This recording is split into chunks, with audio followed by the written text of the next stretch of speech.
Yes, thanks, Robert, for getting us to air this morning on behalf of the Bay Desert Race Club.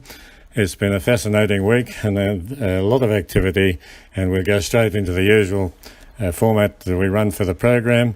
And we've had the opportunity this morning to speak with our bookmaker, Wayne Gannon. Wayne, of course, a committee man on the Bay Desert Race Club. And Wayne has come up with his selections and attention getters for the afternoon on a very heavy track at the Gold Coast today. Gold Coast, of course, is the Metropolitan Status meeting for Queensland today, and Wayne's drawn attention to a number here that he thought might perform reasonably well this afternoon. I should mention that his selections last week included a winner and a placing out of his 4 selections. And this afternoon, for his first input, he liked in race 5 at the Gold Coast, the top weight All Pluck, race 5, number 1. He then went to race 8, again the top weight, number 1, Mashani Hustler. Mashani Hustler, of course, is a great Bay Desert interest there because it's owned by local businessman Michael Crooks in race 8, number 1. That's the big race at the Gold Coast today. And Michael also has another interest in that race with Defence Missile also in that race. But the one that Shane liked was the top weight, number 1, Mashani Hustler. He then went to race 9, number 10, Melbourne Estate, race 9, number 10, and he finished his day at the Gold Coast with race 10, big program at the coast today. There's 10 races on the program. Race 10, number 15, River Racer. We then had the opportunity last night to talk to Shane Galinsky. Shane was labouring under difficulties last night. He was doing his form and selections by torchlight, one of the many people affected by the blackout last night, and Shane was working in the dark but came up with a bracket of selections that he thought might perform reasonably well this afternoon. Starting at the Gold Coast in race 6, and one of his old favourites, Looks Like Elvis. Looks Like Elvis is a much travelled horse. His last 3 races have been in Melbourne and Sydney, and he's been building up some frequent flyer points as Look Like Elvis. He races today at the Gold Coast in race 6, number 11. He's most of his prize money, and he's put together nearly $250,000 in prize money, Look Like Elvis, has been achieved through placings in some of those big southern events that he's been contesting. Shane went to Sydney then for the 7th race, number 11 again. Race 7, number 11 in Sydney, I Am Serious. Sydney, of course, is racing on the Quagmire track today. And race 7, number 11, Shane liked I Am Serious. And still in Sydney, in the 8th race, he liked Widgie Turf. Now, Widgie Turf has a definite scratching in Sydney this afternoon. It's one of Patrick Payne's horses he was bringing to Sydney. It's race 8, number 4. But that won't be going around in Sydney today. But I should mention that horse is also accepted in Melbourne. And I'm not sure Shane didn't include that horse in his Melbourne selections. But just as out of interest, we mentioned that Widgie Turf scratched in Sydney, but also accepted in Melbourne this afternoon. In Melbourne again, we like for Shane race number 8, second top weight, race 8, number 2, the old campaigner, Hartnell. Race 8, number 2, Hartnell in Melbourne. And Shane finished his bracket of selections today in Melbourne, race 9, number 3, Highland Beat. Race 9, number 3, Highland Beat. It's been a very busy week and a great week for the Bay Desert Race Club this current week. We've had the dearth of results over the last couple of months, and it's returned to a great outcome for the past week with results that have been standout performances during the week. During the course of the week, the Bay Desert training facilities provided 44 runners. There were 5 winners amongst those runners. There were a couple of seconds, a couple of thirds, and also 4 fourths in those runners during the past week from the Bay Desert training facilities. And Saturday last at the Gold Coast, we saw Glenn Baker in the winner's circle there with Sultry Tester.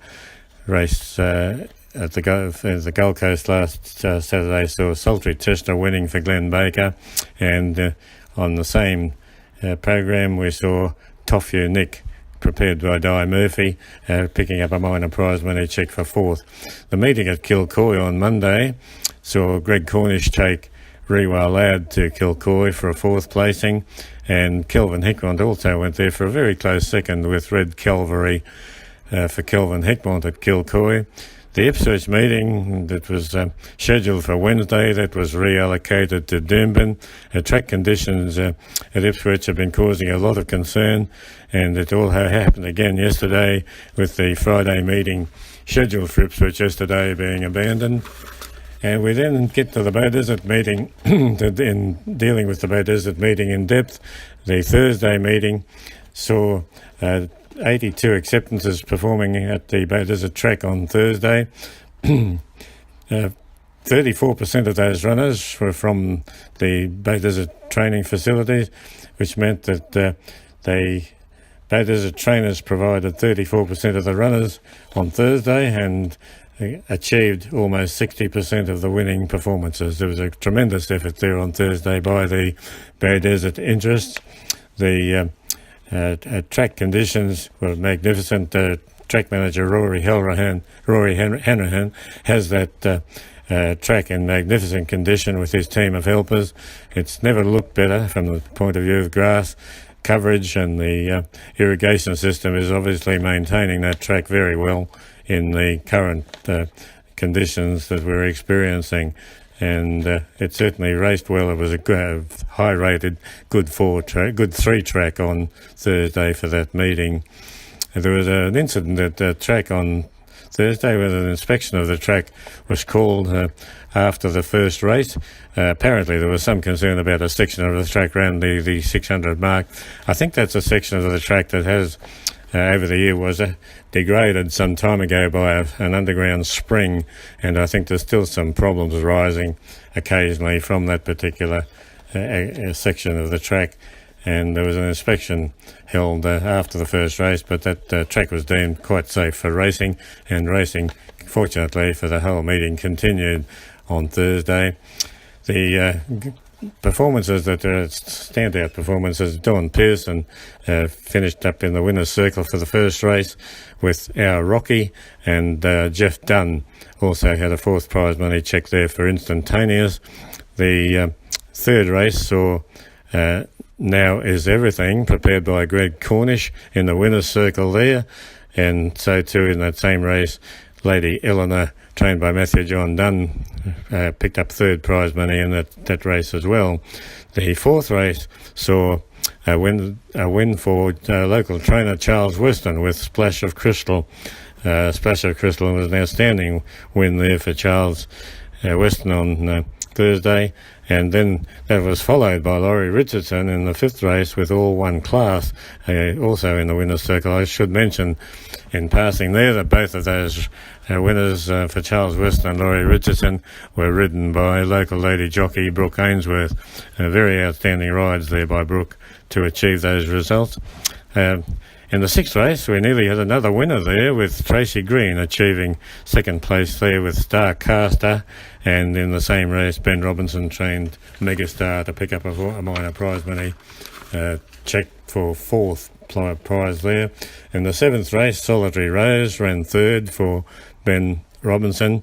It wasn't a big meeting from a crowd point of view, but it's important to note the impact of the meetings that are held, those midweek meetings at Bay Desert bring in visitors, and this week we saw visitors from the Northern Rivers, the Darling Downs, the Lockyer Valley, Sunshine and Gold Coast, Brisbane City Tracks and Deakin training facilities, all providing visitors, and it was a very well patronised meeting from the racing point of view. And also I should mention there the photo gallery online at the Bay Desert Times does a big coverage of that particular meeting with race day reports, which will also appear in Wednesday's edition of the Bay Desert Times inside the back page, and that'll be a full comprehensive review and summary of the meeting from Bay Desert on Thursday. The highlight of the meeting, of course, was the 4 home track winners, nearly 5 with Tracy Green, Starcaster, very close second there for Tracy. The track saw the meeting saw the first use of the cutaway rail at the Bay Desert track. Cutaway rail is an interesting facility. It's designed to put an indentation in the running rail inside the straight after they come around the home turn, and that indentation, of course, provides an opportunity for horses who are faced with a wall of horses and can't get an opportunity to see it clear daylight, get an opportunity to come from behind using the indentation and the additional space on the inside rail. It's an interesting facility because it's not popular with a lot of the traditionalists. There's a lot of discussions going on about the facility of the cutaway rail. The traditionalists argue that facility takes away the strategy ability of jockeys that ride horses close to the rail and have the opportunity to block any horses from behind coming through on the inside.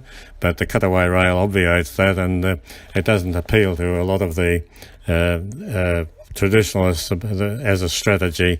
But from my personal point of view, I'm a great advocate for the cutaway rail, and I think it does provide horses with a fairer chance of winning.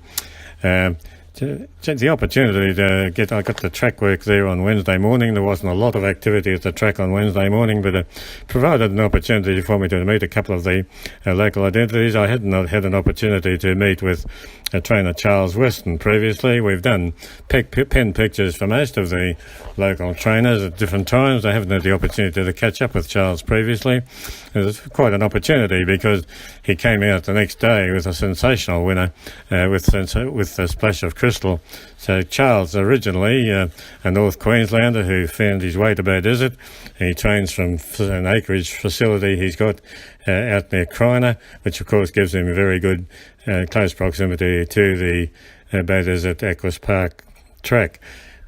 Charles only trains for himself. He doesn't train for outside owners, and it certainly gave me the opportunity to think about the range of trainers we've got and the capabilities of the local trainers that we have training here at Bay Desert, particularly those for any new owners, any new thoroughbred owners who are looking for training facilities, the opportunity to utilise the Bay Desert trainers and facilities in conditions such as the acreage that we talk about there for Charles Weston. Horses thrive in those conditions and that environment, and it's a great facility we've got here for those country trainers to utilise the Bay Desert Equus Park facilities, and now obviously as a result of what we've just talked about, getting results, very good results coming in again from the Bay Desert training facilities.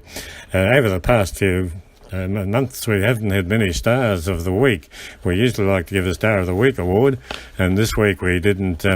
We're up to this week we haven't had many over the last month or so, but the opportunity to give a star mention arose this week times over, because the results from the likes of Glenn Baker, Greg Cornish, Charles Pearson, Laurie Richardson, and all the other Greg Cornish successful trainers there during the week all rate a star mention, and a special mention there to Brooke Ainsworth. Brooke rode a double, as I mentioned there, on Thursday. The stewards took a little bit of the shine off that double because they penalised Brooke for causing some interference when she was riding Laurie Richardson's horse from the outside barrier in her anxiety to get across to the rail. Brooke incurred the wrath of the stewards and then attracted a 10-day suspension. But it was interesting, the stewards commented there that Brooke's good record, good riding record and good discipline record minimised the penalty that they imposed on that particular occasion. So the track work facilities there on Wednesday morning, I was very impressed with the condition of the track. Track manager Rory Hanrahan and his team got that track looking in magnificent condition. The irrigation system is obviously keeping ahead of the terrible weather we've had, and the grass has never looked better. The straight was an absolute picture there on Wednesday morning, and that of course carried through to the meeting on Thursday. The Gold Coast meeting, Metropolitan Status meeting today, is of course the big cutest Jewel Day race. The Magic Millions sales coming up on Monday and Tuesday.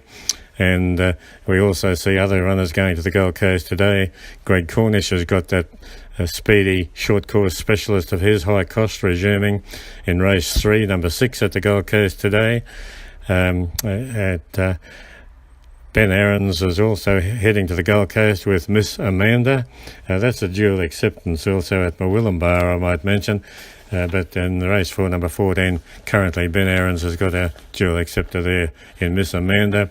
The dual race has a great interest for Bay Desert because, as I mentioned in the selections earlier, the top weight Mashani Hustler is owned by local businessman Michael Crooks.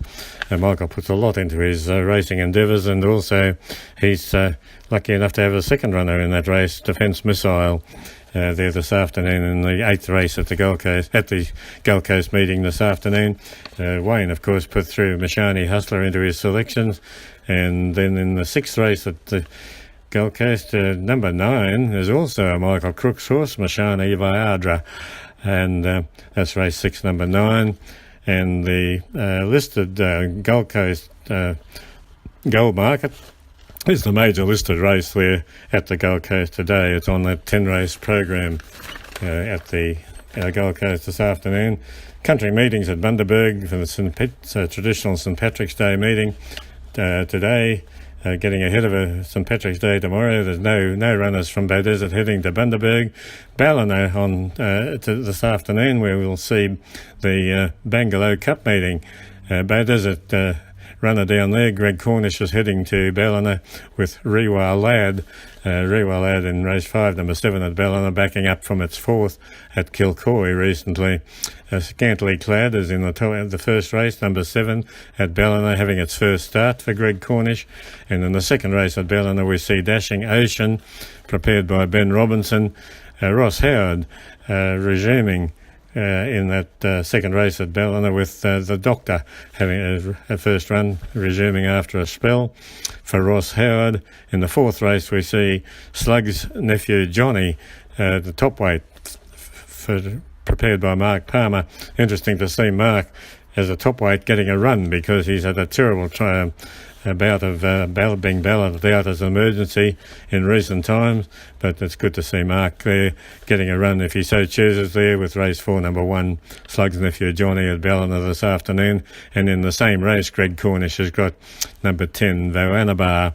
The Toowoomba meeting tonight under the sponsorship of the Gainsborough Lodge. It's a special meeting there in Toowoomba tonight that provided those particular races sponsored by Gainsborough Lodge, which of course is owned by the Richards family, previously from Rosemont, started at Beenleigh, and those sponsored races have provided some very good runners in past seasons. Sunshine Coast tomorrow, with a question mark over the condition of the track at the Sunshine Coast. So currently rated as a good track, but the weather the way it is, you wouldn't know what to expect. But in the first race, Ken Deacon is the top weight Anglo's Revenge, prepared by Ken Deacon, race 1, number 1 at the Sunshine Coast. And the Grafton, the Amber Cup Day tomorrow as well. Didn't see any from Bay Desert travelling there, but on Tuesday at Murwillumbah, a contingent going to Murwillumbah. Ben Aarons is taking Only Ever Annie for the 5th race, and also the 6th race he's got Miss Amanda. That's Ben Aarons at Murwillumbah on Tuesday, and Ray Litton is also heading to Murwillumbah in the 5th race with number 4, Send Us a Sign.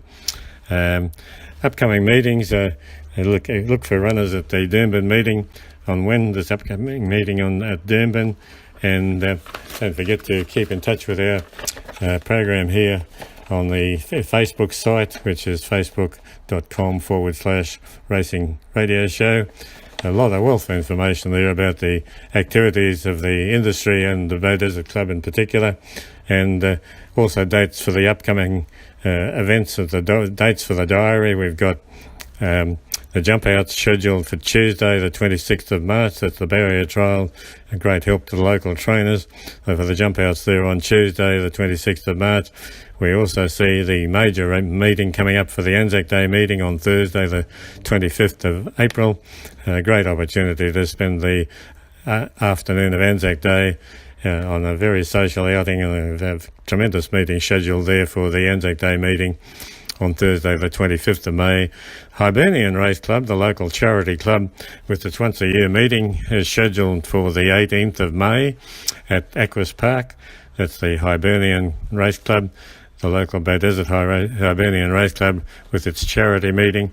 And then on June the 22nd, Saturday, June the 22nd, sees the Bay Desert Cup meeting, a big promotion being done by the Gold Coast Race Club, Gold Coast Turf Club for the Bay Desert Race Club in respect to that meeting, which falls, of course, right in the middle of the Queensland Winter Racing Carnival. Keep in touch with the activities of the Bay Desert Race Club through the Bay Desert Race Club website, and there should be a great afternoon's racing there this afternoon for the Lounge Room Day at the races.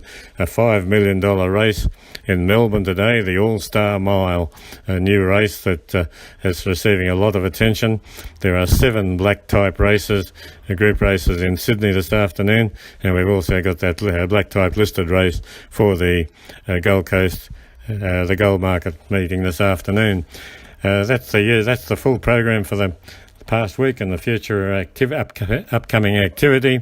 We look forward to talking to you next week again, Robert, with hopefully some good results coming out of those performances that we just talked about, upcoming performances. And thank the listeners for having us at their place, and look forward to talking to you all again at this same time next Saturday morning.